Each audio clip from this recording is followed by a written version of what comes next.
Jesu Doshin, Ega Maha Kemetana Sriya, Badana Tawara, Monle Siaro Piaji, Nasachoye, Allah, Natong Agutne, Nya Konanai Dwe,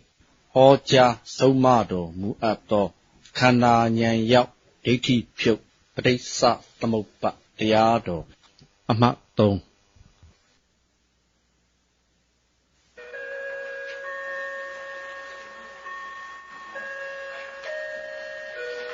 Sao thế mà bảo lên mấy cái đồ cái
Mimi Kanama Shide Adinian Tatabu, no?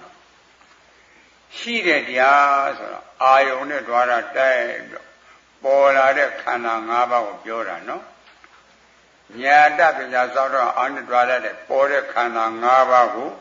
Pipi Shul Mabal. အလေးချင်း30 40ရွှေ့မရဘူးပေါ့အလေးချင်း30 40ဆိုတာအဖေမိပါမွေးတဲ့မျက်စိတွေမြင်တဲ့ခြေလေးအင်က32ဝတ္တတာကိုအောင်ကြီးကိုပြောတာ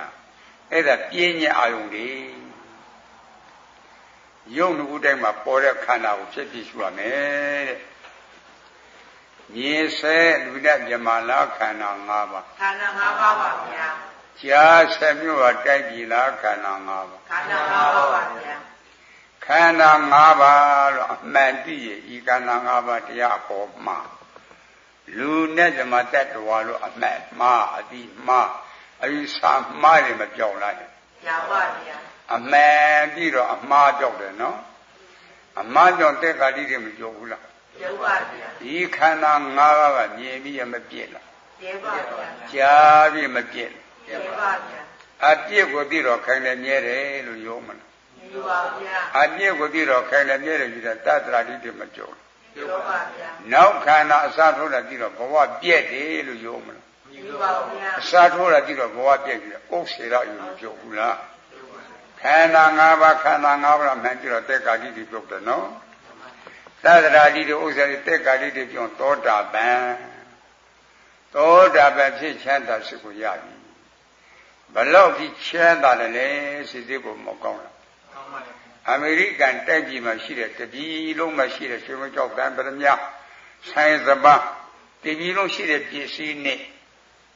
တမိတ်ဖို့ရတဲ့အသိဉာဏ်နဲ့လှည့်နေပါမလားလှည့်နေပါဗျာတပြည်လုံးရှိတဲ့ပစ္စည်းမအိုအောင်တက်နေရမနာအောင်တက်နေရမသိအောင်တက်နေရလားအိုနာတိမလွတ်ဘူးကွနော်တမိတ်ဖို့ရတဲ့အသိဉာဏ်ကအပေကလွတ်ရမနေလားစစ်ပြီးတော့ကြိုးစားမလို့ဓမ္မဒင်္လာကဲ့သို့မေဖရာကဲ့သို့တဘွားနဲ့ရက္ခစာပြီးနေတယ်ဒါလားအကြအဆုံးခုနှစ်ဘွားဆိုဝိတာကကြောင်းမှတော့နော်အနာရမင်းတတိတို့ပင်မလာရမြင်ကြီးတို့တေကတရားတဲ့ဘုံစင်စံပုဂ္ဂိုလ်ကြီးကြားတယ်ကျန်တဲ့ပုဂ္ဂိုလ်တကယ်အထုံးမဆိုမနစ်စာအထုံးညနေရတယ်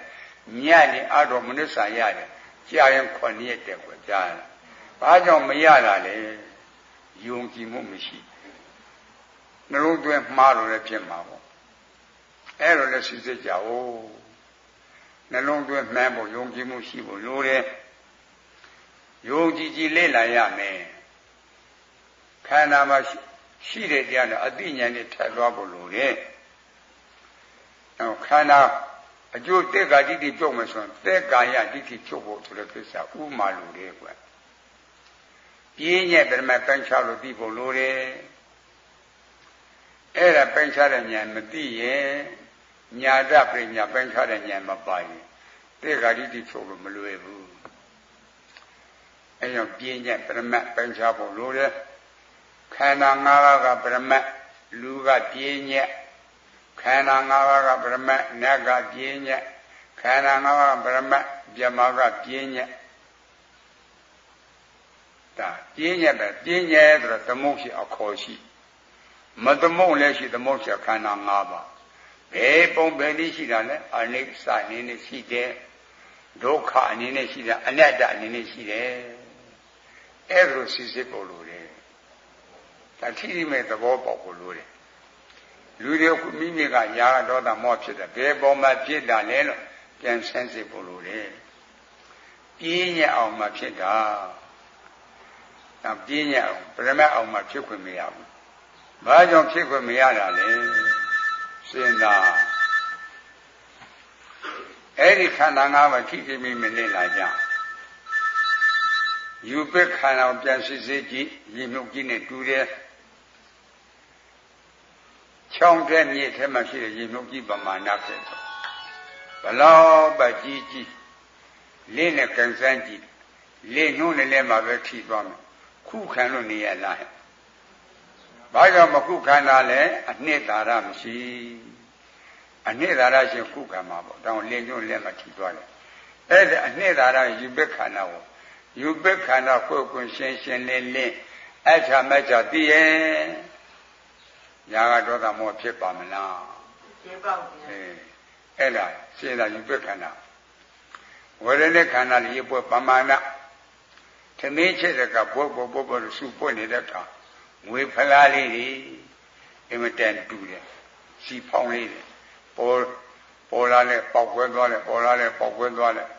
အနှစ်သာရမရှိဘူးတောင်ရေပွက်ပမာဏအနှစ်သာရမရှိသိညက်ခန္ဓာတခုကဆုံးကြအဘောကနေရောကကြောက်အောင်ကမြေခိုးကမုတ်တောင်ကြီးကြီးကိုရေပြလို့ထင်ရတယ်သာသမီအပေါင်းတို့မုတ်ဆိုးရန်ကြောက်ပြီးတော့ပုံဆိုးပြီးတော့နေညတော့လဲရေငဲ့တဲ့ပြက်တယ်တွေ့ဆုံတဲ့အခါရေဆက်ထွက်လာတယ်ကံဘာဘောကရေကြည့်တဲ့အခါအောက်မှာရေတွေသွားမြင်တာပေါ့ဆင်းပြီးတော့သွားလိုက်တဲ့အခါကျတော့တောင်ကြီးဖြစ်နေတယ်တောင်တက်တဲ့ပမာဏမော့ကြည့်လိုက်တဲ့အခါရေကရှေ့မှာ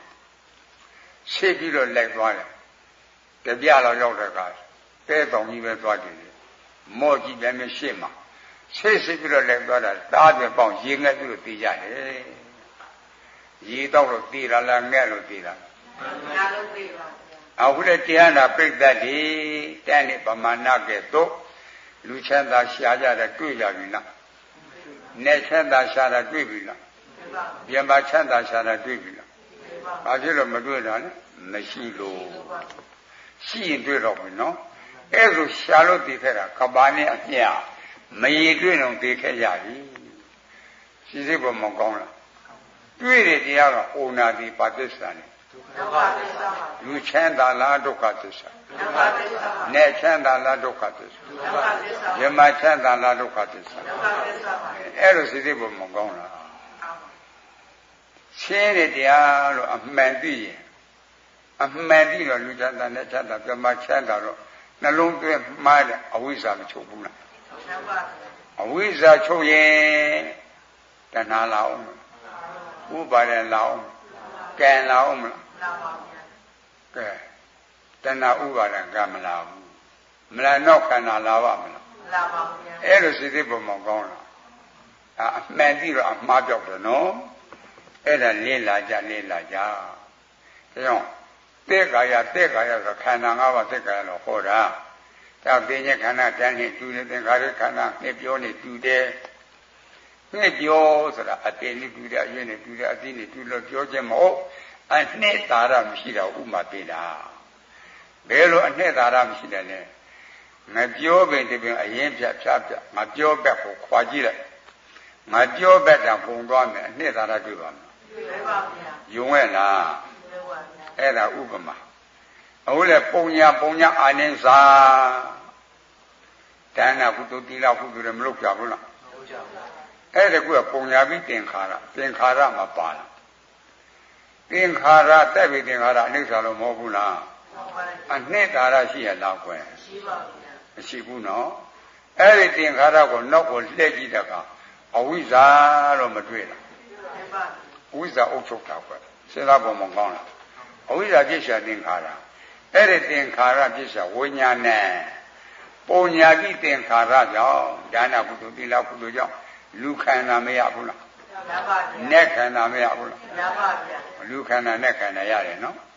ဩနာတင်လွတ်ကြလားမလောပါဘူးဘာသစ္စာဒုက္ခသစ္စာပါဗျာတောင်းတော့ရှိပညာရှိတဲ့သာတော်သမတော်တွေလူပြည်နဲ့ကြီးမြမကြီးကိုယာယီအင်းလို့မောလိုက်လူသေးတဲ့အခါမှာအချုပ်ဒေသန္တရဒီမှာယာယီရေးရတယ်တုတ်တံမပုတ်ခလို့ကြည့်လို့ကောင်းတယ်နော်တုတ်တံပို့တော့ကြည့်လို့ကောင်းပါမလားအကုန်လုံးစုပ်ပြတ်သွားတော့တော့ပဲဘလောက်မှမခိုင်ဘူးပေါ့အခုလည်းပြန်มาတစ်တန်းကုန်တော့ကအိုနာတိလွတ်ခဲ့နော်နဲ့တစ်တန်းကုန်တော့အိုနာတိလွတ်ခဲ့နော်လူတဲ့တော့အိုနာတိလွတ်ခဲ့အသစ္စာဒုက္ခသစ္စာဒါကြောင့်ယာယီအိမ်ွယ်အနှစ်သာရမရှိဘူးနော်မြမကြီးတပွင့်မို့စကြွတချုပ်တော့ကြားဘူးရလားမြမတဲ့တော့ဝတ်ဖြစ်တာအပေလေးကမတော့ဝတ်ဖြစ်တယ်ကြောက်စရာမကောင်းဘူးလားတချို့လူပြည်မှာနှားရတယ်စဉ်းစားပုံနော်အနှစ်သာရရှိမရှိပုံညာအာနိသပုံညာပြီးသင်္ခါရလူခန္ဓာနဲ့ခန္ဓာရတဲ့ဩနာတိအာနိသပြီးသင်္ခါရကံထ40အာထုတ်တော်လေးသမာဓိတာရသွားမယ်ဆိုသူတို့ကစိတ်စိမ်ကိုသိနေတယ်တဲ့ဒီများစိတ်စိမ်သိနေတယ်အဲ့ဒါတွေရည်ကျင်မြေရှုံနေတယ်မိုးပြန်နေတယ်ကဲမြေရှုံမိုးပြန်နေတယ်မိုးပြန်တက်ကာတိတဲ့မပြုံးစစ်ချပါမလား တိုင်းချမ်းပါ အကြောင်းစိတ်မချအာနိသမိတင်သင်္ခါရပါတဲ့ကကိုအနှစ်သာရမရှိတာကွယ်နော်ဘာကြောင့်လဲအဝိဇ္ဇာကဥရှိနေတာအဲ့လိုလေ့လာဖို့မကောင်းဘူးအဘုံညာပြီးသင်္ခါရအပေတလန်းသွားအဲ့ကြောင့်လူကျင်တဲ့ညီမယာယီအနှစ်သာရမရှိဘူးကြောင့်သင်္ခါရဆိုရင်အနှစ်သာရမရှိဘူးစာလုံးဝတ္တဒါနဝတ္တသီလဝတ္တသမထဘောအဲ့ဒီခန္ဓာအကျိုးပြုကိုသိမယ်တတိပညာချဲပြီးတော့မထူတဲ့အလူကြတော့ဥဝတ္တဒါနဥဝတ္တသီလဥဝတ္တသမထဘောခန္ဓာကလွဲ့ခြင်းလို့လှူတာခန္ဓာကကြွက်ခြင်းလို့လှူတာခန္ဓာမလို့ခြင်းလို့လှူတာနော်ဒါသမှုရိယလားမက်ကနေပါမက်ကလို့ဆိုခဲ့ရှင်တဏှာဥပါဒံလာသေးရဲ့နော်မလာပါဘူးဗျာအာသောအနေနဲ့ကာမသွားတယ်ဘာသွားချုပ်တယ်ခန္ဓာပြီးတော့ဒိဋ္ဌာသွားတယ်ဥစ္စာသွားချုပ်တယ်အာသောတရား၄ပါးမကုန်ဘူးလားဟုတ်ပါဘူးကိုရင်သမှုတ္တသစ္စာမသိလားသိပါဘူးနောက်ခန္ဓာစမသိလားရဲ့အဲ့လိုစိတ်သိပို့လို့တယ်ကွနော်ဒါကြောင့်တော့သင်္ခါရတော့တက်တယ်သူတော့ကအဝိဇ္ဇာပါရည်ပြီဗျဒါကြောင့်အနှစ်သာရမရှိတော့တက်ပြီးသင်္ခါရအနိစ္စလို့မဟုတ်ဘူးလားဟုတ်ပါဗျာအနှစ်သာရရှိနိစ္စလို့ဟောမှာပေါ့အနှစ်သာရမရှိအဲ့လိုစိတ်သိပို့မကောင်းလားအနိစ္စမှာလမ်းဆုံးတယ်ဗျအဲ့လိုစိတ်သိပို့လို့တယ်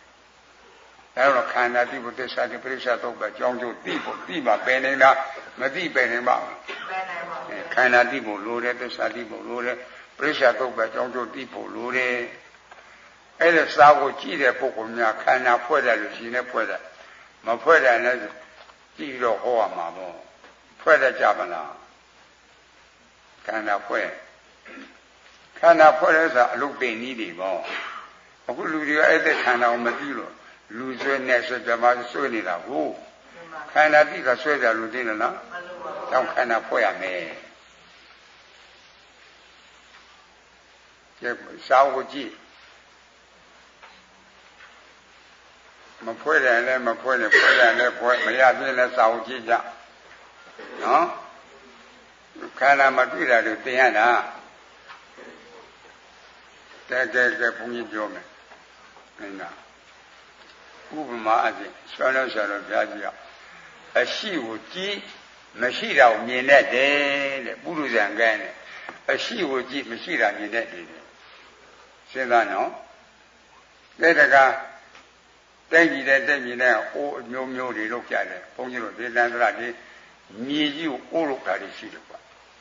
မြေကြီးကတည်းကအိုးလို့ဖြစ်ပါမလားဖြစ်ပါဗျာဖြစ်ဘူးနော်ရေခက်တက်တဲ့အိုးလို့ဖြစ်ပါမလားဖြစ်ပါဗျာနီးခက်တက်တဲ့အိုးလို့ဖြစ်ပါမလားဖြစ်ပါဗျာဝါယောတက်တဲ့လေခက်တက်တဲ့အိုးလို့ဖြစ်တယ်လားဖြစ်ပါဗျာဒါမြေကြီးနဲ့ရေနဲ့ဆက်ပြီးတော့တမအောင်နေရတယ်နော်နေလို့အစိပေါက်တော့ပြီပုံသွင်းလို့ရရတဲ့ကအိုးအစားစားပုံမသွင်းရဘူးလားသွင်းရပါဗျာပုံသွင်းတယ်အိုးအစားစားနော်ပုံသွင်းလို့ဟုတ်ပြပြီအဝေးကိုချီလို့ရှိလို့ရပါမလားရပါဗျာပြုတ်ပြီးတော့လွက်ကြသွားမှာပေါ့ပြုတ်ကြသွားမှာပေါ့ဒါတော့သူ့ပုံမပြည့်ဘူးလေသရုပ်မထားဘူးလားထားပါဗျာနေ့သုံးလောက်ကလေသရုပ်ကမာတယ်နော်အဲ့တော်လေးမာတယ်နေပွင့်နေစီထုတ်ပြီးတော့မနိုင်ဘူးလားလဲတဲ့ကမိတဲ့မှာပါလားအပူတဲ့ပါတယ်ဝါရောတဲ့ကမှာပါလားအာဘောဆိုရေကမှာပါလားမြေရေလင်းမိတဲ့ကြီးလေးပါအဲ့ဒါမြေကြီးကရေဟုတ်ကဲ့လားရေကမီးဟုတ်ကဲ့လားဟုတ်ပါဗျာမီးကလေဟုတ်ကဲ့လားဟုတ်ပါတခုနဲ့တခုတူရလားတူပါဗျာဘလို့ကမတူဘူးနော်ဆက်လို့ကိုမရတာပထဝီဓာတ်အာဘောဓာတ်တေဇောဓာတ်ဝါယောဓာတ်အာကာသဓာတ်ဝိညာဏဓာတ်တဲ့6ပါး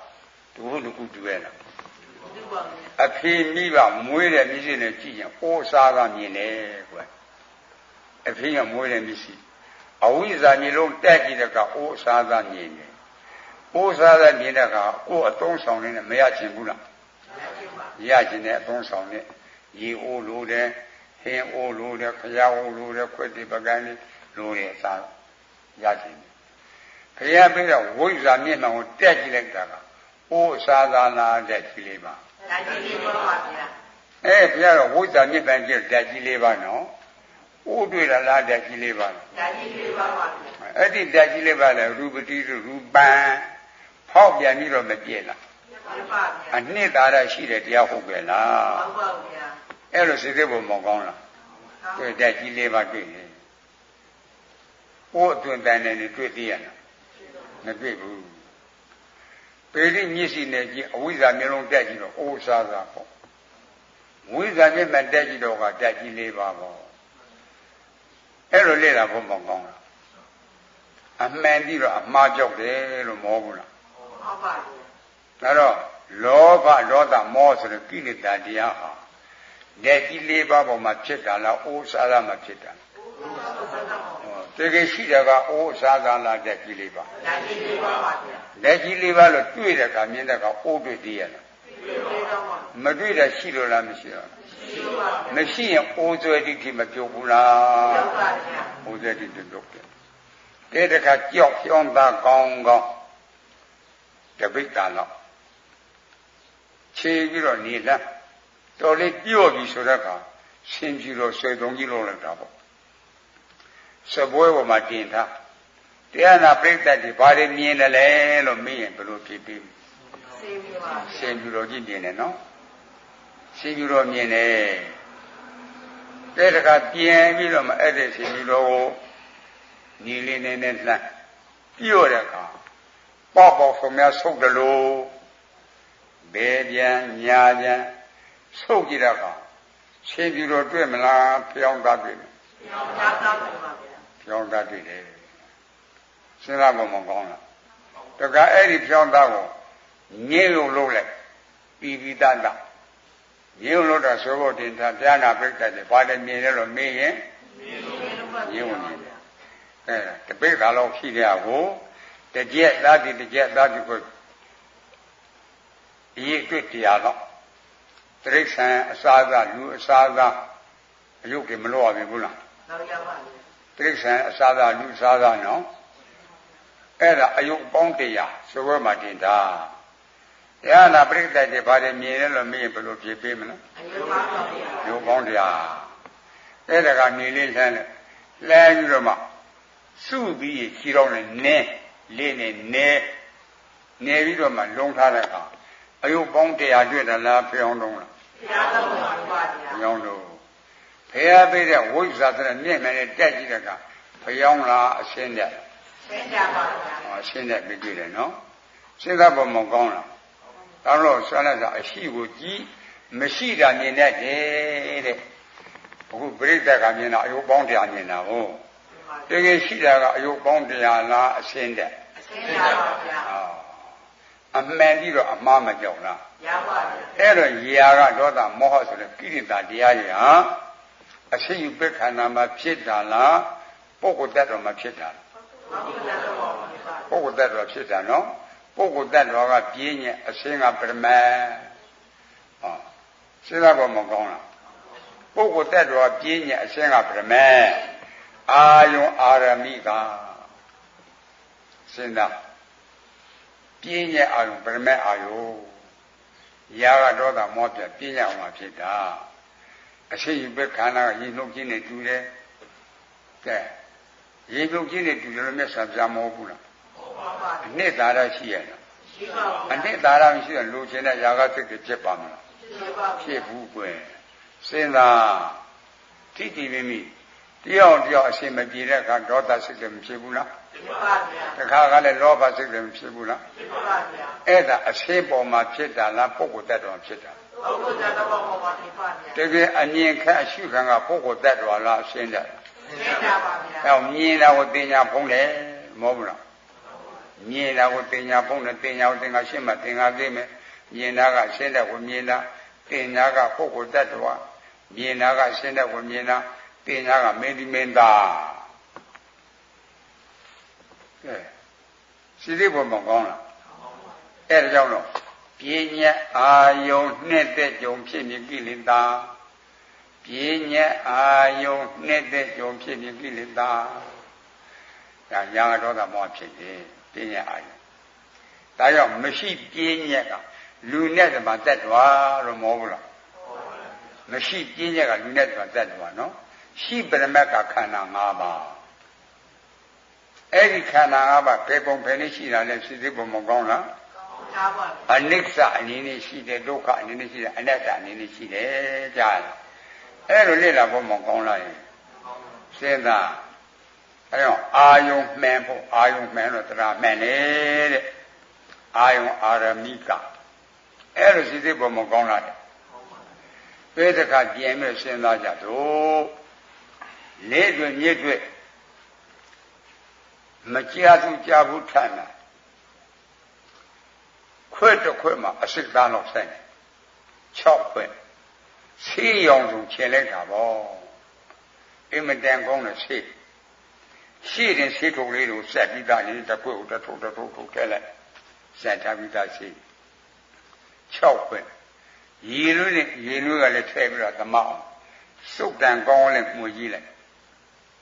အဲ့ဒီလိုမှုလို့ပြည့်တဲ့အခါ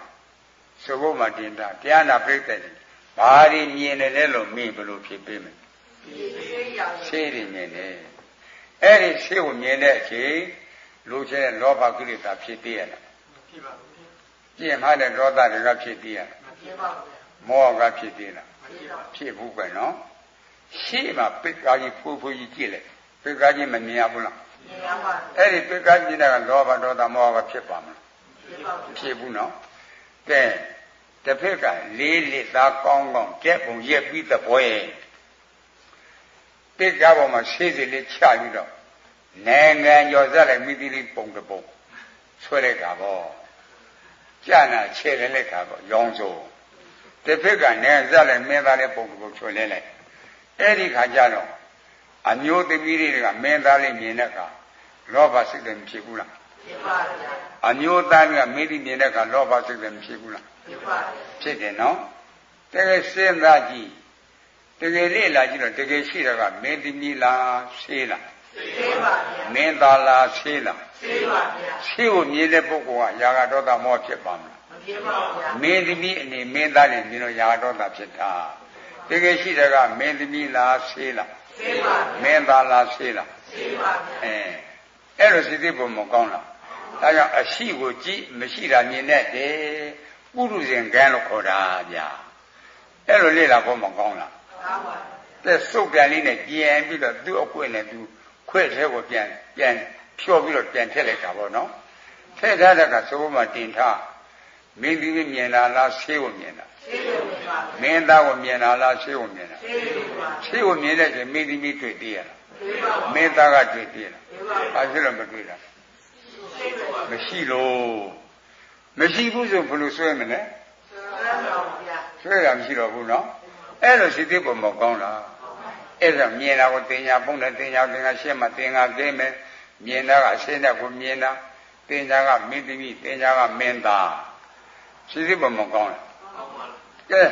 အမြင်ခံအရှုခံကလူလားခန္ဓာ၅ပါးခန္ဓာ၅ပါးပါဗျာအဲ့ဒီခန္ဓာ၅ပါးထဲမှာတင်ညက်ခန္ဓာမပါဘူးလားပါပါဗျာကဲတင်ညက်ခန္ဓာနော်တဲ့ဒီပမာဏတော့မြတ်စွာဘုရားမဟုတ်ဘူးလားဟုတ်ပါကဲတောင်မြင်ကြီးအောက်မှာကြည့်တော့ကတကယ်ရေလို့မထင်ရနိုင်ဘူးလားထင်ရပါတကယ်ရေအစ်စ်ဟုတ်ပဲလားဟုတ်ပါတင်ညက်ခန္ဓာခွဲကြားမြင်တာကိုတင်ညာဖုံးတယ်ကဲမင်းသမီးလားတင်ညက်ခန္ဓာမင်းသားလားတင်ညက်ခန္ဓာတင်ညက်ခန္ဓာသိမင်းသမီးတွေ့သေးရတာမင်းသားကတွေ့သေးလားတင်ညက်ခန္ဓာကနံတရားမရတာအရှင်းကရုပ်တရားမရနဲုံနှစ်ပါးဘုရားဘာမကောင်းလဲလားကြည့်ကြည့်မိလဲလားဘုလိုတယ်စဉ်းစားတဲ့တခါမိမိကနေပြီးတော့ခန္ဓာကိုယ်လမ်းသွားတာခလားတခါအသက်တမချော်ပြီးတော့လဲတဲ့ခါတည်းမရှိဘူးလားရှိပါဗျာဒုကိုနာသွားဒုပဲ့သွားတယ်ဒုပဲ့ဒုလာရင်ပြောဘူးလားပြောပါဗျာနာတယ်ကနာတယ်ဒုလာဒါတည်းမှာနာတယ်လေဒုနာတယ်လို့ပြောဘူးလားပြောပါဗျာအဲ့ဒီကမှဟောကနေပြီးတော့မှတေဇောပန်းယူခဲ့တေဇောပန်း၄ရောက်မပြောဘူးလားတေဇောပန်းนี่ခဏကြောက်တယ်နေကြည့်လို့ကြည့်နေလားဒုနာတယ်တဲ့ကြားရှင်းတာဘာမကောင်းလားဟုတ်ပါဖျားပြီးတော့ဝိဇ္ဇာမျက်မှန်တက်ဆိုဒုလာအရှင်းတဲ့ရှင်းတာပါဗျာအရှင်းတဲ့ကွယ်ကဲဒုရအောင်ရှာကြဒါမဲ့ရှာတဲ့ဒုခေါဒုရှာကြတရားမနာဘူးထင်နေဒါကြောင့်ဆွဲလဲဆံတော့အရှိကိုကြည့်မရှိတာမြင်တတ်တယ်ကြောင်တောင်ကဲတဲ့ကွယ် စဉ်းစားဖို့မကောင်းလား ကောင်းပါ ကဲရှာရနေတွေ့ဘူးဒါကြောင့်အတိမစုံတာစကားမစုံတာအတိစုံမဲ့စကားစုံတုတ္တဝါအရိယာသာကောတုတ္တအကျဉ်းကြီးအရိယာဖြစ်တယ်လို့မဟုတ်ဘူးလား ကောင်းပါ ကဲပြင်ခြင်းခန္ဓာဖြစ်တာဒုက္ခေါတရားရှိသေးရဲ့ ရှိပါဗျာ ကဲဒုက္ခေါတွေ့တာလားပြင်ခြင်းခန္ဓာ ဒီနေ့ခိုင်းတော့ပါ မျက်စိကကြည့်တော့အစင်းကွယ်လူလားအစင်းတဲ့ ဆင်းပါဗျာ ကဲဒုလို့သိတာပြင်ခြင်းခန္ဓာပြင်ခြင်းခန္ဓာလို့ဒုတရားရှိသေးရဲ့ ရှိပါဗျာ ကဲဒုထင်းလို့ကန်ဆန်းကြည့်ဒုတွေ့မလားအမာလာတွေ့ မာလာပြီပါ မာလာပထဝီကွယ်စဉ်းစားဖို့မကောင်းလားမျက်စိကကြည့်တော့လူလားအစင်းတဲ့ ဆင်းပါပါဗျာ ကဲအရှင်းဝင်လေးနဲ့ကန်သက်ကြီးအရှင်းတွေ့မလားမာတာတွေ့ မာလာပါဗျာ အရှင်းမျက်စိကမြင်ရတာနော်စဉ်းစားဖို့မကောင်းလားကဲမာတာတွေ့တယ်မျက်စိနဲ့ကြည့်တော့မာတာလားအရှင်းတဲ့လား ဆင်းပါပါ သူ့တော်ရတယ်သူ့အာယုကွယ်နော်လူဆိုတဲ့တင်ခြင်းခန္ဓာစဉ်းစားဖို့မကောင်းဘူးလားကဲစီစစ်တော့တင်ခြင်းခန္ဓာတွေ့တင်ခြင်းခန္ဓာခန္ဓာ၅ပါးထဲမှာအရှုခံထဲမှာမပါဘူးလားပါတယ်ဒါကြောင့်မြင်တာကိုတင်ညာဖုံးတယ်မြင်တာအရှင်းတဲ့ကိုမြင်တာတင်ညာကဒုက္ခမြင်တာကရှင်းတဲ့ကိုမြင်တာတင်ညာကမင်းသမီးမြင်တာကရှင်းတဲ့ကိုမြင်တာတင်ညာကမင်းသားစစ်စစ်ပေါ်မကောင်းလားအဲ့လိုလေ့လာဖို့လို့ဒီကွင်းကြည့်ကြည့်မြင်တာသဘောပါအရှိတဲ့အတိတွေထက်သွားဖို့လို့ဒါမလိုဘူးလား လိုပါ ပြီးမှပင်ကနာမသိပင်နေပါမလားသိအောင်ကြိုးစားကြတောင်းတော့တရားနာတရားတော့ကိုမဆောက်ကိုမဖွင့်တာဒီဝင်လာပြီးတယ်နော်ထိတည်ပြီးမြဝင်လဲဆိုတာထိပြီးကမှဝင်သွားတာမထိဘဲနဲ့သိပါမလား ဒီပါဗျာ ဖွင့်တယ်ဆိုတာထိပြီးပါထွက်တာနော်ထိတည်တတိတော့မဟုတ်ဘူးလားထိတာတိတ်သက်ကစဉ်းစားသူတွေငါတွေလားဝါရောတဲ့ ဝါရတာပါ နှခေါင်းလားဝါရောတဲ့ ဝါရပါဗျာ ဝါတော့လည်းကြည့်တာသူဟာလားကာယဝင်ကာယဝင်ခြင်းကနံတရားမရလားဝါယောကယုတ်တဲ့နေအောင်နှစ်ပါးလူလားနဲ့နေရော နာနေရောပါ နှခေါင်းလားနဲ့နေရော နာနေရောပါဗျာ အနဲ့နေကြတော့ကာဏဘောဝါယောကြတော့ကသာနှခေါင်းတက်ကြတော့ကာယနော်အကြည့်တဲ့ရှိလို့ထိလို့သိတာဗောသူတို့မသိနိုင်ဘူးလား ဒီပါ အဲ့ဒါညာတပရိယာပိုင်း6လို့သိရောင်းလို့စဉ်းစားဝါယောတဲ့လို့သိဘုလိုတဲ့ပထဝီတဲ့အာဘောတဲ့ကိသောတဲ့ဝါယောတဲ့ဒါရင်လေ့လာကြတန်ကြီးတကြောင့်လေတဲ့အောင်တော်ပင်ဖောင်းမူရဖြစ်ပေါ်လာကပင်ခါခွေဝင်ဝါယောထင်အောင်ဉာဏ်အမြင်ဆက်ဂရိပိုင်၍ပင်လာမပြည့်ပင်ရှိပင်လာထဲငါမပါဝါယောတဲ့လို့သိစမ်းဖောင်းဖောင်းကြကြဖြစ်ပေါ်ဖောင်းကြဝါယောထင်အောင်ဉာဏ်ရှင်သောအသတိထားရင်ဖောင်းတာမပြည့်ဖောင်းရှင်းဖောင်းလာထဲငါမပါဟောဝါယောတဲ့လို့သိပါဖောင်းလာလားဝါယောတဲ့ ဝါရတာပါဗျာ ဘိတ်ဖောင်းတာလားဝါယောတဲ့ ဝါရတာပါ ဝါယောကပရမတ်ပါကပြင်းညက်ဝါယောကပရမတ်ဘက်ကပြင်းညက်ပြင်းညက်ဆိုရှိတဲ့တရားဟုတ်ပဲလား ဟုတ်ပါဗျာ ခေါ်တာသမုဋ္ဌာနှုတ်ဖျားမှာတွေ့တာကဝါယောတဲ့အဲ့လိုစိတ်ပေါ်မကောင်းလားသိတာကကာယဝိညာဉ်ကဲနိုင်ဥစ္စာပါဘောနိုင်ရုပ်ပဲတွေ့တယ်နော်ပါတွေ့တာလားနိုင်နေရုပ် နာနေရောပါ ဘက်တွေ့တာလားနိုင်နေရုပ် နာနေရောပါ ပါကပြင်းညက်နိုင်ဥက္ကပရမတ်ဘက်ကပြင်းညက်နိုင်ဥက္ကပရမတ်စဉ်းစားဖို့မကောင်းလားအဲ့လိုစိတ်သေးပုံလို့တယ်ထိထိမိမလေ့လာဒါပြင်းညက်အာယုပရမတ်အာယုတမီလေးထင်းလို့ပါလေးနဲ့ကြည့်မွေးတိုင်းငါတမီလေးဟာမွေးတာမပြောဘူးလား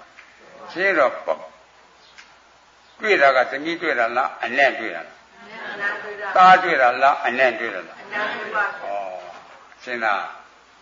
ထင်တာကသမီးတွေ့တာကအနဲ့ရှင်းတာကသားတွေ့တာကအနဲ့လို့နဲ့ကြည့်တာကာဏဝိညာဉ်ကနန်းတရားအနဲ့ကယုတ်ပြနဲုံနှစ်ပါးသမီးလားနဲ့နေရော နာနေရောပါ သားလားနဲ့နေရော နာနေရောပါ အဲ့ဒါပြမက်ခွင်နော်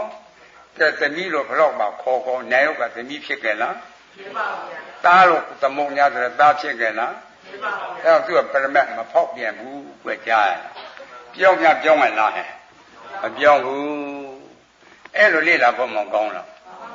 ဒီလိုဆိုတော့သမီးကတွေ့သေးရဲ့သားကတွေ့လားသမီးလည်းမတွေ့သားလည်းမတွေ့လူကတွေ့ပါမယ်နဲ့ကတွေ့ရလားမြမကတွေ့ရလားဘာဖြစ်လို့မတွေ့လဲ မရှိလို့တွေ့တာကနယ်နေရောကဲအဲ့ဒါစစ်စစ်ပုံလို့တယ်နော်တော့ပယ်ပုံပယ်နည်းမပယ်ရတဲ့နေရာပယ်ရတဲ့နေရာစစ်စစ်ပုံလို့တယ်မလို့ပဲဘူးလားလို့ပါဗျာကဲတွေ့တာကသမီးလားနယ်နေရောနယ်နေရောပါကာလားနယ်နေရောနယ်ဟုတ်ပဲတွေ့တယ်အဲ့ဒီနယ်ဟုတ်တရားနှစ်ပါးပေါ်ဌာနုပဇာဖြင့်တင်စားပြီးတော့သမီးလို့မခေါ်လားခေါ်ပါဗျာတာလို့မခေါ်လားခေါ်ပါဗျာမြတ်စွာဘုရားညီတော်အနန္ဒာလို့မခေါ်လားခေါ်ပါဗျာတာတော်ရာဟုလားလို့မခေါ်လားခေါ်ပါချစ်သမီးချစ်သားလို့မခေါ်လားခေါ်ပါဗျာဘုရားပယ်လားပယ်ပါဗျာသမုတ်ရှိနော်နှုတ်ဖြားမှာခွဲမပယ်ဘူးဘာဒီပယ်တာလဲလို့စိတ်သိပုံမကောင်းလားကဲသမီးလေးထင်လို့သေချာလေးနဲ့ကန်စားကြည့်သမီးတွေ့မလားမာတာတွေ့မလားမာတာတွေ့ပါဗျာသမီးတွေ့မလားပြောတာတွေ့ပြောတာတွေ့ပါဗျာမာတာပတိပြောတာပတိပေါ့မာရပြောတယ်တိတာတွင်လားကာယဝင်ကာယဝင်ကနံတရားမရလားမာတာပြောတာကယုတ်တရားမရလားနံနှစ်ပါးပေါ့ကာလာနံနေရောသမီးလားနံနေရောတကယ်တွေ့တယ်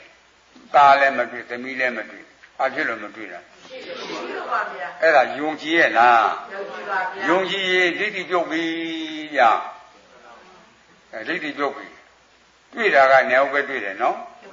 နေဟုတ်ကိုတမီးလို့တော့မခွာဘူးလားခွာရပါဗျာသားလို့မခွာဘူးလားခွာရပါဗျာပုဂ္ဂိုလ်သက်တော်လည်းမခွာဘူးလားခွာရပါအဲ့ဒါသမုတ်ရှိအခေါ်ရှိသူတို့ကမခေါ်လောကထဲမှာပြောလို့ဆိုလို့ဖြစ်ပါမလားဖြစ်ပါဗျာသမင်းစားကြည့်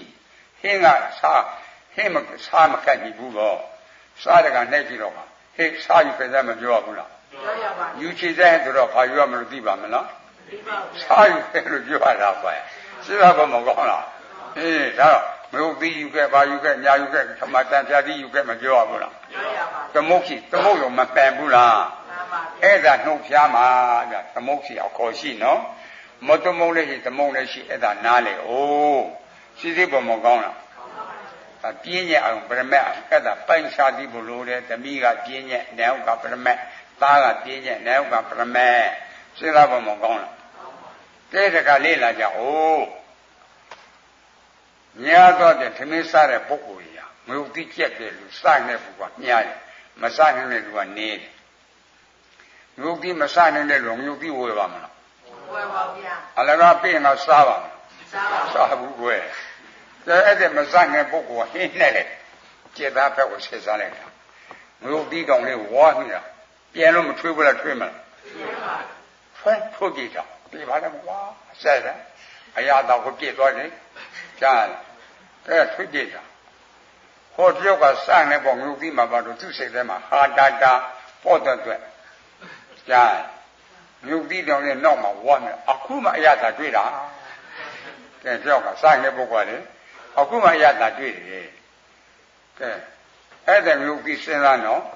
စားတော့ငုတ်ပြီးစားတာတွေ့တော့ငုတ်ပြီးတွေ့တာလားဆက်တာတွေ့တာဆက်တာတွေ့ပါဗျာဆက်တာတွေ့တယ်နော်ကဲအဲ့ဒါမစားနိုင်တဲ့လူငုတ်ပြီးမကောင်းဘူးလို့သူကမကန့်ွယ်ဘူးလားမကောင်းဘူးတယ်ငုတ်ပြီးဟာဝယ်လဲမဝယ်ဘူးပြေးတာလည်းကမစားဘူးကန့်ွယ်တယ်မကောင်းဘူးစားနေတဲ့လူကကောင်းနေတယ်ထောက်ခိုင်းတာထောက်ခိုင်းတာကောင်းနေတဲ့လူပြီးအောင်ဆိုင်တဲ့လူကလေမဆိုင်တဲ့လူကကန့်ကွက်တယ်မကောင်းဘူးတဲ့အဲ့ဒီနှစ်ယောက်ဘယ်ကမှန်မလဲဘယ်ကမှန်ပါလဲကဲဖြေထွေးကြတရားနာတရားအစ်ကိုဟောနေတာဖြေမလားဖြေမဖြစ်ဘူးစဉ်းစားမှမကောင်းဘူးအဲ့ဒါအဖြေလိုတာတယောက်ကမကောင်းဘူးကန့်ကွက်တယောက်ကကောင်းတယ်ထောက်ခံတယ်စားတော့ကမယုတ်ပြီးတွေ့တာကဆက်တဲ့သဘောမယုတ်ပြီးနဲ့ပက်ပြီးတော့လူမျိုးတရားတစ်ပါးဆိုတူရဲ့လားတရားနဲ့တစ်မျိုးပေါ့မယုတ်ပြီးနာနေတယ်ဆက်တာကြတော့တစ်မျိုးတည်းမနေဘူးလားဆက်တာကြတော့အကုန်လုံးမတူလားတူတယ်ကွယ်မယုတ်ပြီးရတော့တူပါမလားတူဘူးလေဆက်တာကြတော့မတူဘူးလားတူပါဗျာအဲ့ဒါပရမတ်သဘောကွယ်စဉ်းစားဖို့မကောင်းလားစဉ်းစားနော်မင်းကောင်းစီမင်းမကောင်းစီနဲ့ပါပါမလားပါပါဗျာပါဘူးဘု து မြင့်တာပါမလဲဘူးဆက်တာကလက်ပါမလားလိုက်ပါဗျာဘု து မြင့်တာပါမလဲဘူးဆက်တာကတော့တူနေတာကွာကဲအဲ့ဒါဆက်တာကသိသိမခံဘူးလား ဆိုးကောင်းတဲ့ဘာကသူစိတ်မှာဖြစ်တာသောမနတဝေဒနာစိတ်မှာပေါ်သည်စိုင်းတဲ့ပုဂ္ဂိုလ်ကကောင်းတော့ပေါ့ထောက်ကန်တယ်မဆတော့ကထွေးကြည့်တာဒေါမနတဝေဒနာစိတ်မှာပေါ်သည်သူ့မှာဖြစ်တာကဲစက်တရားသာကဥပ္ပကဝေဒနာလျှာမှာပေါ်သည်ဟောဆိုးကောင်းတော့ဘာလွဲမနေဘူးလားရာဂဒေါသမောဖြစ်ပါမလားတည်တင်ကနိရောဓကဲညှို့ကြည့်ရကြည့်သေးရဲ့လားရှိတော့ပါအနိစ္စလက္ခဏာလို့မဟုတ်ဘူးလားဟုတ်ပါဗျာကဲဆက်တာတွေ့သေးရလားတွေ့တော့ပါဗျာမတွေ့တော့ဘူးနော်မရှိတာအနိစ္စသိတာမြက်ကလည်းမဟုတ်ဘူးလားဟုတ်ပါကဲသူကသဘောမကျတဲ့ဒေါသကလာအောင်မလားသဘောကျတဲ့လောဘကလာအောင်မလားအနိစ္စကအနိစ္စမြင်မှစိတ်ချတယ်လို့မဟုတ်ဘူးလားဟဲ့ဟုတ်ပါအဲ့တော့အနိစ္စလက္ခဏာဒုက္ခသစ္စာဒုက္ခလက္ခဏာဒုက္ခသစ္စာအနတ္တလက္ခဏာဒုက္ခသစ္စာချမ်းသာတာတွေ့ရလားတွေ့ပါဗျာတွေ့ဘူးစဉ်းစားနော်ကဲဘုန်းကြီးတို့ချီကျဲတဲ့နာပဲညင်းတယ်ကျင်နေဆိုတာဒုက္ခဝေဒနာပေါ့စဉ်းစားဖို့မကောင်းလားဒါပါဒုက္ခဝေဒနာကိုမှပေါ်သည်မဟုတ်ဘူးလားဟုတ်ပါကဲနှိမ့်ဆိုင်နှိမ့်တာတော့နှိမ့်တော်လဲနှိမ့်တော့ခုပြောတဲ့ဒီစောပဲလဲလင်းတော့သက်သာမသွားဘူးလားဒုက္ခဝေဒနာကိုမှပေါ်သည်ဟောမဟုတ်ဟုတ်ပါဟုတ်ကိုမှပေါ်တာနော်စဉ်းစားဖို့မကောင်းလားကဲအဲ့တဲ့ဒုက္ခဝေဒနာဒုက္ခဝေဒနာအမြဲတမ်းဖြစ်တယ်လားဆေခတခါလားအမြဲတမ်းဒီခါတော့ပါပြီဆေခတခါနော်ဆေခတခါဆိုတဲ့ကိစ္စမြတ်စွာဘုရားဟောတာကဝိပဿနာဉာဏ်မဲ့ဉာဏ်နဲ့ပတ်သိပြီးတော့မှဒုက္ခသစ္စာဆိုတဲ့တရားဖြစ်ပြီးဒုက္ခသစ္စာတော့မဟုတ်ဘူးလားဟုတ်ပါဗျာနတိသောဝိရတော့မဟုတ်ဘူးလားညည်ညရက်တယ်လို့ရှိရလားရှိပါတော်တော်သိသိနေတာနော်အဲ့တော့တော့ကဟောခံမြင်ပြီးတော့ဖြစ်လာခဲ့တာဒုက္ခဝေဒနာကိုမှပေါ်ရမဟုတ်ဘူးလားတိတ္တတော့ဒုက္ခဝေဒနာကိုမှပေါ်ရမဟုတ်ဘူးလားဝေဒနာကြဒုက္ခသစ္စာမဟုတ်ဘူးကြောင့်ဝေဒနာရှိတာအဲ့တော့စိတ်ပေါ်မကောင်းလားဒုက္ခသစ္စာဟုတ်ကဲ့လားကြခုကောင်းလိုက်မကောင်းလိုက်လေဒုက္ခသစ္စာတော့ကောင်းတာပါသေးရဲ့လားတဖြည်းဖြည်းဖြစ်ဘာသစ္စာလဲဒုက္ခသစ္စာပါနေတိသောဝိရတော့မဟုတ်ဘူးလားအခုကောင်းလိုက်မကောင်းလိုက်ပုံမှဖြစ်တာအဲ့ဒါတော့ပုံမှဖြစ်တဲ့ဝေဒနာတော့ဝိပဿနာထည့်ရင်ရှိလို့မှရှိတဲ့သနာတဲ့နိဗ္ဗာန်သူတို့အရင်ရမှာညဝင်လားဒါဝေဒနာကွယ်အဲ့လိုစိတ်ပေါ်မကောင်းဘူးလားသစ္စာကသစ္စာတော့ရှင်းတာအမှန်ကဲရှင်းတယ်ဆိုတော့ကောင်းတာပါရဲ့လားခုတော့ကောင်းလိုက်မကောင်းလိုက်ပကားကွယ်ဒါကြောင့်ဒုက္ခဝေဒနာကိုမှပေါ်သည်ဒုက္ခဝေဒနာကိုမှပေါ်သည်မဟုတ်ဘူးလားဟုတ်ပါတယ်ဥဒိကဝေဒနာရှင်းကြီးမိစိမပฏิပဒါလို့မဟုတ်ဘူးလားဟုတ်ပါတယ်မိခင်အကျင့်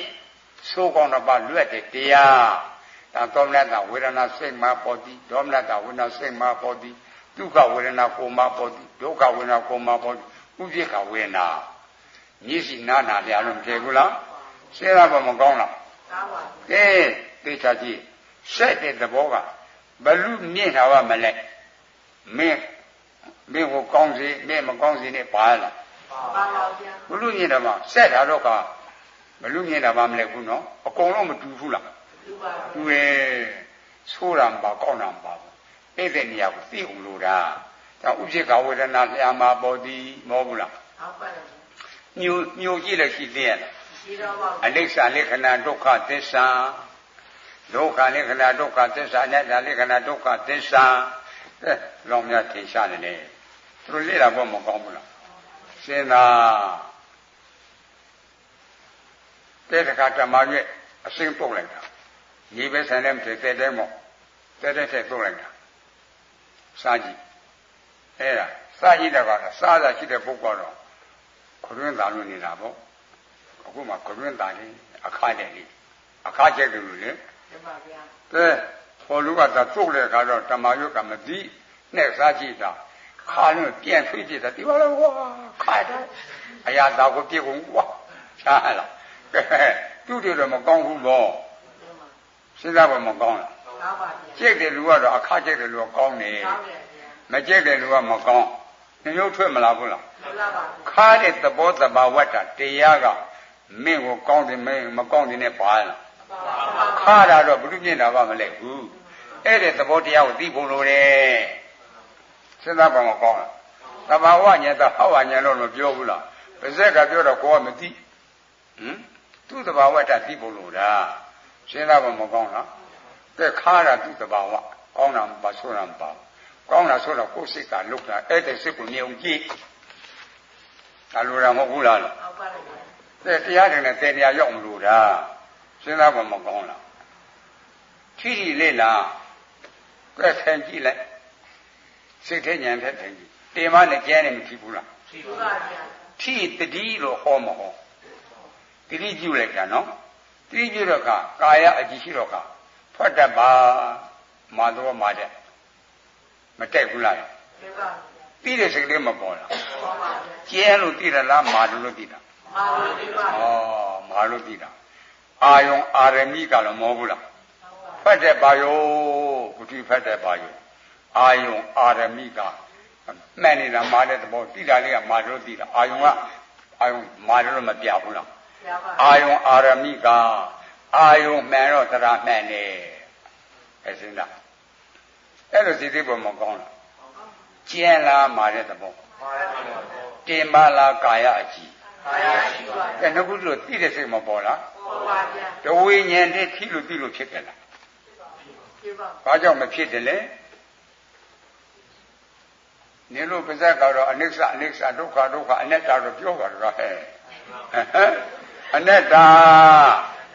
သူ့တူထဲကမာလို့ဖြစ်ကြလားသိတဲ့စိတ်ကလည်းတဝိညာဉ်တည်းသိလို့ဖြစ်ကြလားမရှိသူနဲ့သာသာတာဖြစ်တဲ့ဝေဒနာတင်ညာစေရနာမှာပါဘူးလားမာရီလို့ခံစားတာသူငါလားဝေဒနာဝေဒနာပါဗျာလူနဲ့ဓမ္မလားဝေဒနာဝေဒနာပါဗျာမာရီလို့မှတ်တာလူနဲ့ဓမ္မလားတင်ညာတင်ညာပါခံစားတော့စစ်ဆိုတာမှတ်စစ်ဆိုတာသူငါလားစေရနာစေရနာပါဗျာဝေဒနာတင်ညာစေရနာသုံးခုပေါင်းတော့အပေါင်းကခန္ဓာနာမည်ခန္ဓာပေါင်းမှတည်တာသူကိုယ်တည်းကမဲ့ပြီးခင်တဲ့ခံစားနဲ့တက်ကြည့်ရှိပါမလားရှိပါဗျာပြင်ကဝေနာကောသူကအနတ္တတရားဝေနာနဲ့တသိညာလည်းအနတ္တမရဘူးလားသင်္ခါရအနတ္တမရဘူးလားဝိညာဉ်နဲ့ခန္ဓာအနတ္တမရဘူးလားငါးပါးသောအနတ္တတရားအတ္တလားအနတ္တအတ္တပါဗျာသူတို့ဆိုငါလို့ယူအောင်မလားဒိဋ္ဌိမပြုတ်ဘူးလားအဲ့လိုစိတ်ပုံလို့လေဒါကြောင့်အပေါင်းကခန္ဓာဝိညာဉ်နဲ့ခန္ဓာနာမည်ခန္ဓာ၄ပါးကာယအကြည်ကလူနဲ့ဓမ္မဟုတ်ကြလားမာဆိုတဲ့ပထဝီကကျဲဟုတ်ကြလားခန္ဓာဘုတော့ယူပခန္ဓာမရနာနဲ့ခန္ဓာ၄ပါးနဲ့ယူပခန္ဓာပေါ့ခန္ဓာ၅ပါးဒါတိက္ကာရတော့မဟောဘူးလားဟောပါဗျာကဲလူကရှာလို့တွေ့သေးရလားနက်ကတွေ့သေးရလားယမကတွေ့သေးရလားအဲဆိုတော့မတွေ့တာမရှိလို့မရှိဘူးလားယုံကြည်ဘူးလို့လေကဲမရှိဘူးလို့သိဆွဲကြလို့သိရတယ်မလို့ပါဘူးဆွဲကြမလို့တော့ဘူးရှင်းလားနော်အာယုံမှန်တော့တရားမှန်နေယုံကြည်ပါအာယုံကသူတွေ့နေတာခန္ဓာပဲတွေ့တယ်လူတွေ့တာလားခန္ဓာ၅ပါးခန္ဓာ၅ပါးနဲ့တွေ့တာလားခန္ဓာ၅ပါးခန္ဓာ၅ပါးယမတွေ့တာလားခန္ဓာ၅ပါးခန္ဓာ၅ပါးအာယုံမှန်တော့တရားမှန်ခန္ဓာ၅ပါးတွေ့ပြီလူရှိတယ်နဲ့ရှိတယ်ယမရှိတယ်30ပုံရှိတယ်လို့ပြောသူလက်ခံပါတော့မလားလက်မခံဘူးအာယုံပန်းတော့တရားနဲ့ယုံကြည်ပြီးခန္ဓာကိုစိတ်ပြီးတော့ကြိုးစားဖို့မကောင်းလားစိတ်ပြီးတော့ကြိုးစားတဲ့ခါကျတော့ပြန်စဉ်းစားယူပက်ခန္ဓာကြီးဖောက်ပြန်ပြီးတော့မပြည့်ဝေဒနာခန္ဓာကလည်းခံစားပြီးတော့မပြည့်တင်ရခန္ဓာမှတ်ပြီးတော့မပြည့်စေတသင်္ခါရခန္ဓာဆက်ဆော်ပြီးတော့မပြည့်ဝိညာဉ်နဲ့ခန္ဓာတည်ပြီးတော့မပြည့်တာကဲအာယုံကပြည့်တယ်ဆိုတာနိစ္စလားအနိစ္စနိစ္စပါဗျာအာယုံကအနိစ္စလို့ပြတော့သိတဲ့ဉာဏ်လေးကအနိစ္စလို့မသိလားသိပါအာယုံအာရမိကအာယုံကအနိစ္စလို့ပြတယ်သိတဲ့ဉာဏ်ကအနိစ္စလို့သိတယ်အာယုံကဒုက္ခလို့မပြဘူးလားပြပါသိတဲ့ဉာဏ်ကဒုက္ခလို့မသိဘူးလားသိပါအာယုံကအနတ္တလို့မပြဘူးလားသိတဲ့ဉာဏ်ကအနတ္တလို့မသိဘူးလားသိပါအာယုံအာရမိကအာယုံမှန်တော့တရားမှန်နေယုံကြည်ပြီးအနိစ္စဒုက္ခအနတ္တဆွလိုက်တော့ဖြစ်ပြီလို့မဟုတ်ဘူးလားဟုတ်ပါဗျာဘာသစ္စာလဲဒုက္ခသစ္စာပါဗျာဒုက္ခသစ္စာလူချမ်းသာလားဒုက္ခသစ္စာဒုက္ခသစ္စာနဲ့ချမ်းသာလားဒုက္ခသစ္စာဒုက္ခသစ္စာယမချမ်းသာလားဒုက္ခသစ္စာဒုက္ခသစ္စာအာယုံမှန်တော့တရားမှန်ယုံကြည်ပြီဒုက္ခသစ္စာတော့ယုံကြည်ပြီနော် ယုံကြည်တဲ့ကသူ့ကိုလူချမ်းသာရှိတယ်ပြောလက်ခံပါမယ်နဲ့ချမ်းသာရှိတော့ပြောသူလက်ခံမလားဓမ္မချမ်းသာရှိတော့ပြောသူလက်ခံပါမလားတွေ့တယ်လည်းကဒုက္ခသစ္စာကိုကွယ်လူချမ်းသာတွေ့တယ်လားဒုက္ခသစ္စာနဲ့ချမ်းသာတွေ့လားဒုက္ခသစ္စာဓမ္မချမ်းသာတွေ့လားဒုက္ခသစ္စာအာယုံမှန်တော့တရားမှန်နေယုံကြည်အဲ့လိုစီသိဖို့မကောင်းလားကဲတိပေးလို့မဟုတ်ဘူးလားရှင်းလို့ပြီးတဲ့နောက်တစ်ပတ်တေခန္ဓာမျိုးရရှင်သေးရဲ့လားမရရှင်တော့ဘူးနော်မရရှင်တော့အဲ့ဒီခန္ဓာကလွဲ့ရှင်လို့မလှူရဘူးလားကျောင်းကြီးဆောက်ထူလိုက်စမ်းအောင်ကခန္ဓာကလွဲ့ရှင်ပြီးတော့မှကြားဘုရားတယ်လိုက်စမ်းကျောင်းမှာရှိတဲ့ဆွတ်တင်ကကျောင်းစစ်ပစ္စည်းလေးပါဒါယကခိုင်းစမ်းခန္ဓာလွဲ့ရှင်လို့အဲ့ဒါလှူမယ်ဆိုမေကနိရောဓလို့မဟုတ်ဘူးလားတွေ့တာတဲ့သမှုတွေကပါသေးလားဟဲ့အေးအဲ့ဒါလူသားဗျာစဉ်းစားပါမကောင်းလားတဲ့တကအဲ့ဒီခန္ဓာတရားသစ္စာတရားပြိဿသမုပ္ပါဒ်တရားကိုဟောသူပြောသူမရှိဘူးဟောသူပြောသူမရှိရင်သစ္စာတော့ခန္ဓာပြိဿသမုပ္ပါဒ်သိပါမလားမသိပါဗျာမသိကိုလာတာဖြစ်ရှိရလေလို့ပြန်လှည့်ကြည့်ဖို့မကောင်းလားလှည့်ကြည့်တော့ပုံညာအမိသင်္ခါရကိုကိုလာခဲ့တယ်လေဒါနကုသိုလ်ပြီးတော့အဲ့ဒီပြီးလာကုသိုလ်လူအဖြစ်ကိုမရလားဒါကိုလာခဲ့တယ်လဲနော်တော်ဒါနကုသိုလ်မလုပ်ရဘူးလားပြီးလာမလုပ်ရဘူးလားဆောက်ပြရလေဒါကမလုပ်အပေသွားတော့မှာကွဒါနပြီးလာမလုပ်အပေတလန်းသွားပေါ့နော်အဲ့ဒီဒါနကုသိုလ်ပြီးလာလူဖြစ်ကိုရခဲ့တာနဲ့ဖြစ်ကိုရတာတရားပြသစ္စာတရားခန္ဓာတရားပြိဿသုပ္ပတရားဟောသူပြောသူရှိရင်ပေတရားငါမသိမနေဘူးကျိုးစားအထုတ်ပေါ်မှာကောင်းလားအဲ့တော့သိပြီဆိုတဲ့ခါကျပုံညာပြီးသင်္ခါရမလုပ်တော့ဘူးနော်ဘာလို့မလဲလို့ရှိသေးပေါ်မှာကောင်းလားခန္ဓာကလွဲ့ခြင်းတော့လှူတဲ့အလှူကျွဲ့ခြင်းတော့လှူတဲ့ဆိုတာအသင်္ခါရရှိသေးပေါ်မှာကောင်းလားကဲအဝိဇ္ဇာမချုပ်ဘူးလားချုပ်တယ်လားချုပ်ပါဗျာအဝိဇ္ဇာချုပ်သင်္ခါရဘယ်ကလာမှလဲလာပါမလားလာပါဗျာမလာတော့ဘူးသင်္ခါရနော်သင်္ခါရခန္ဓာပေါ်ဝမလားအေးနောက်တစ်ပတ်ခန္ဓာမလို့ချင်းလားရှိတဲ့ခန္ဓာတော့မလွယ်ဘူးဒီခန္ဓာတော့အကျိုးတရားလွယ်ပါမလားညောင်းမယ်ညာမယ်ကြိုက်မယ်ကြိုက်မယ်ပူတယ်အေးတယ်ဝိပါကဝက်ခန္ဓာလို့မဟုတ်ဘူးလားဟုတ်ပါဗျာမလွယ်ဘူးသူကနော်အကျိုးတရားကိုဒါသိရမယ်တရားပေးရမယ်တရားမဟုတ်ဘူးသိပေးလို့မဟုတ်ဘူးလားသိရမယ်တရားဝိညာဉ်တော်သနာဖတ်တာဝေဒနာခန္ဓာဆိုတော့ခန္ဓာ၅ပါးအဲ့ဒါလူလားခန္ဓာ၅ပါးခန္ဓာ၅ပါးပါဗျာခန္ဓာလို့တကယ်ကြည့်တဲ့ပုဂ္ဂိုလ်လူစေတိတိနစေတိတိဓမ္မစေတိတိမပြုတ်ဘူးလားပြုတ်ပါဗျာဒိဋ္ဌိပြုတ်ရင်ဓမ္မကြီးလေးကိုဖန်ဆင်းတဲ့သာဝရပြဖန်ဆင်းတဲ့ပိတ်သုံးတဲ့ဖန်ဆင်းတဲ့ယုံမလားယုံပါဗျာဝိသိကိစ္စမချုပ်လားချုပ်ပါဗျာအဲ့ဒါအာသောကဒိဋ္ဌာသောနဲ့ဥစ္စာသောချုပ်တယ်လို့မဟုတ်ဘူးလားရှေ့ပြီးတော့ကြည့်တော့အဲ့ဒီခန္ဓာကြီးက၅ပါးသလုံးနေဆာလားအနိစ္စနေဆာပါဗျာအနိစ္စမမြဲခြင်းတရားဒီချမ်းသာတဲ့တရားလို့ရှင်းနေကြရှင်းနေတဲ့ဒုက္ခလို့ခေါ်မလားဒုက္ခဒုက္ခတရားကိုပိုင်သူရှိရလားတဲ့တော့အလိုတို့လက်ကလားအကျက်ကိုပါရလားအနတ္တလို့မဟုတ်မလားအနိစ္စဒုက္ခအနတ္တအနိစ္စဒုက္ခအနတ္တစဉ်းစားနော်အဲ့တော့ခန္ဓာ၅ပါးနဲ့အနိစ္စတရားနဲ့ပိုင်းခြားဖို့မလို့လားဒုက္ခတရားနဲ့ခန္ဓာ၅ပါးနဲ့ပိုင်းခြားဖို့မလို့လားအနတ္တတရားနဲ့ခန္ဓာ၅ပါးနဲ့ပိုင်းခြားဖို့မလို့လား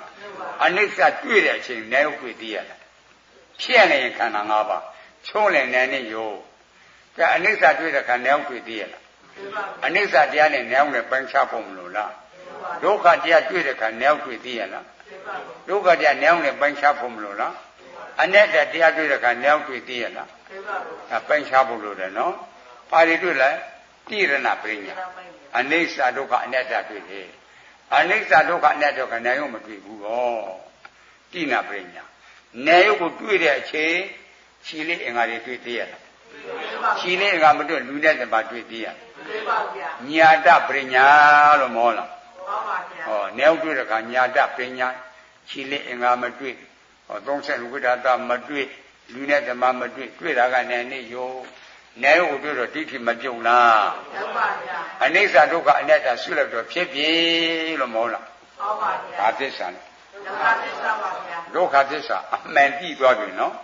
အဲ့ဒါအမှန်သိတာရတာဘုဒ္ဓဉာဏ်လို့မဟုတ်ဘူးလားဟုတ်ပါဗျာရှင်းတာလို့ရှိသေးရဲ့လားရှိပါဗျာ အဲ့လိုရှိတဲ့ဒုတိယဆက်ပြီးတော့ကြိုးစားဖြစ်ဖြစ်ပဲမတွေ့ဘူးဘာသစ္စာလဲဒုတိယကျအသိဉာဏ်ကယဉ်လာတယ်နော်ယဉ်တော့ခန္ဓာကလွတ်ခြင်းနဲ့စိတ်တွေကြွခြင်းနဲ့စိတ်တွေမဟုတ်ဘူးလားနိဗ္ဗိန္ဒဉာဏ်လို့မဟုတ်ဘူးလားအဲ့တဲ့ပုဂ္ဂိုလ်အခါတိုင်းနဲ့တူရလားအခါတိုင်းနဲ့တူရလားအပြောဆိုအနေထိုင်နေမှုပြောင်းမသွားဘူးလားညီးကိုသွားပြီးလောကကုံမောင်ကြားပြေမုံကြီးနိဗ္ဗိန္ဒဉာဏ်တက်ကြစိတ်ကြိုးစားကြည့်ဖြစ်ဖြစ်ပဲမတွေ့လားအာသစ္စာချီစကောင်းဆုံးတကိုယ်လုံးရှားခြင်းလို့ရှားဒုက္ခဆိုတဲ့တရားအဖြတ်တစ်ထောက်ဆံများတွေ့ရလားအဖြတ်တစ်ထောက်ဒုက္ခမတွေ့တာရှိလို့လားမရှိလို့မရှိဒုက္ခအတိလို့မပိုင်းခြားလားပိုင်းခြားလိုက်တဲ့တစ်ချိန်တမ္မာဝါစာတမ္မာကမ္မန္တတမ္မာအကျသီလမိတ်ခင်၃ပါးဝင်လားရှုဉဏ်၅ပါးနဲ့ပေါင်းတော့၈ပါးမပြည့်လား၈ပါးပြည့်တဲ့ချင်းခန္ဓာ၅ပါးတွေ့သေးရလားဖြစ်ဖြစ်ကတွေ့သေးရလားလောကုတ္တရာလို့မဟုတ်လားဟဲ့သောတာပတ္တိမေသောတာပတ္တိဘုဘာတွေပယ်လာတဲ့ဖြစ်သေးပေါ်မကောင်းလားအနုတ္တိယကိလေသာပယ်တယ်ဘယ်အနုတ္တိယလဲဒိဋ္ဌိဝိသိကိကအနုတ္တိယကိလေသာပယ်တော့ပရိယုဌာနမနောကံလာသေးရလားမနောကံဝိတ္တကမကာယကဝိတ္တကလာသေးမလာရင်အပယ်သွားတဲ့ကံနဲ့မကုန်လားအပယ်ခန္ဓာဇတ်မသိလားပါဏပရိညာလို့မောလားညာတပရိညာတိနာပရိညာပါဏပရိညာဤဉာဏ်သုံးဉာဏ်ရတဲ့ပုဂ္ဂိုလ်အနာမတက်ကသန္တရာကစကိုပြုကြတဲ့အကုသိုလ်ကံကြောအနန္တကပ္ပပထွေမြင့်ရတဲ့အကုသိုလ်ကံဤအကျိုးပေးခွင့်ရသေးရဲ့အကုန်လုံးဟောတိကံဖြစ်မသွားလားဟဲ့အဲ့ဒီဉာဏ်ကိုရအောင်လိုက်ကြအဲ့ဒီဉာဏ်ရတဲ့ကနေ့တပြုံးပြုံးနဲ့တပြုံးပြုံးတော့နေလေနေတဲ့တည်လေတဲ့အနေလေကောင်းအသေးလေကောင်းတော့မဟုတ်ဘူးလားဟဲ့အဲ့ဒါလုံးရဲ့ချစ်တယ်ကွကြားရကဲထိစေကန္တာကဖြစ်ဖြစ်အသစ္စာလဲတိတာကတိတာကနောက်ခန္ဓာမလားလားရိစ္ဆတ်တော့အကွက်ဖဏကွက်ရှိ၄ကွက်တကွက်လည်းဖဏပါ၅ပါး၅လေးလီဒီရှိသူဝဲကိုဒီမာယဓမ္မာနုဓမ္မပရိပတ္တိယဤလောကုတ္တရာတရားဥပံအားလျော်သောရှင်ဝပတိပတ်ဖြင့်ဘုဒ္ဓံမြတ်စွာဘုရားကိုစေမီဒုက္ခသစ္စာသိတဲ့ဉာဏ်ဖြင့်ပူဇော်ပါ၏အရှင်ဘုရားဣမယဓမ္မာနုဓမ္မပရိပတ္တိယဒီလောကုတ္တရာတရားဥပအားလျော်သောရှင်ဝပတိပတ်ဖြင့်ဓမ္မတရားတော်မြတ်ကိုစေမီဒုက္ခသစ္စာသိတဲ့ဉာဏ်ဖြင့်ပူဇော်ပါ၏အရှင်ဘုရားဣမယဓမ္မာနုဓမ္မပရိပတ္တိယဒီလောကုတ္တရာတရားဥပအားလျော်သောရှင်ဝပတိပတ်ဖြင့်သံဃံသံဃာတော်အရှင်မြတ်ကိုစေမီဒုက္ခသစ္စာသိတဲ့ဉာဏ်ဖြင့်ပူဇော်ပါ၏အရှင်ဘုရားဤကဲ့သို့ပြုလို့အပ်သောဒါနကုသိုလ်သီလကုသိုလ်ဘာဝနာကုသိုလ်အဋိဋ္ဌံကုသိုလ်အာရမီကုသိုလ်ဝိပဿနာမဟာကုသိုလ်တို့၏အကျိုးအားကြောင့်ခန္ဓာ၅ပါးယုံနဲ့တရားတို့၏မဖြစ်ဝေးစွာချုပ်ငြိမ်းရပါလို၏အရှင်ဘုရားသောကုသိုလ်၏အကျိုးကိုလေးဤခေဖခင်ဤသူရှင်တို့အား၎င်းနာမတိတ်ကသံဃ န္ဒရာမှစာ၍တော်ဆက်ကဘူးသောမိခင်ဖခင်ဤသူရှင်အပေါင်းတို့အား၎င်းအာစရိယာနိစ္စယာသမတို့အား၎င်းဤမာတာဣတာနိစ္စယာနာစီဝေတုသွားရောက်လာကြကုန်သောယာနာပိဋကတို့အား၎င်းဤမြေတနည်းဤရှင်မင်းတို့အား၎င်းယေတနည်း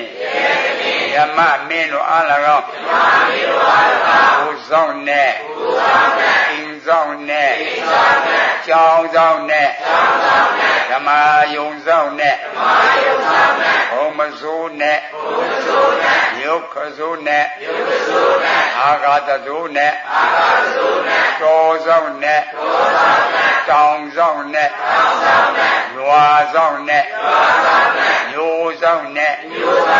သာသနာတော်ဆောင်နဲ့သုလောကပါဠနမင်းကြီးမှစ၍31ဘုံကျင်လေကြကုန်သောဝေနေယ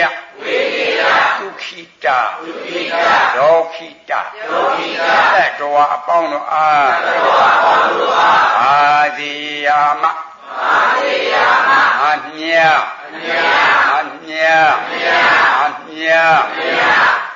အမြပြုဝေပါကုန်၏အမြရကြသည်ဖြစ်၍ကိုယ်စိတ်နှပြကျမ်းမာချမ်းသာအင်္ဆန္ဒလုံးတော်သည်ဤဝါကြသည်လျင်တော်ကောင်းတရားကျိုးစားဝါမြအာထုတ်နိုင်လွယ်ကြသည်ဖြစ်စေအမြ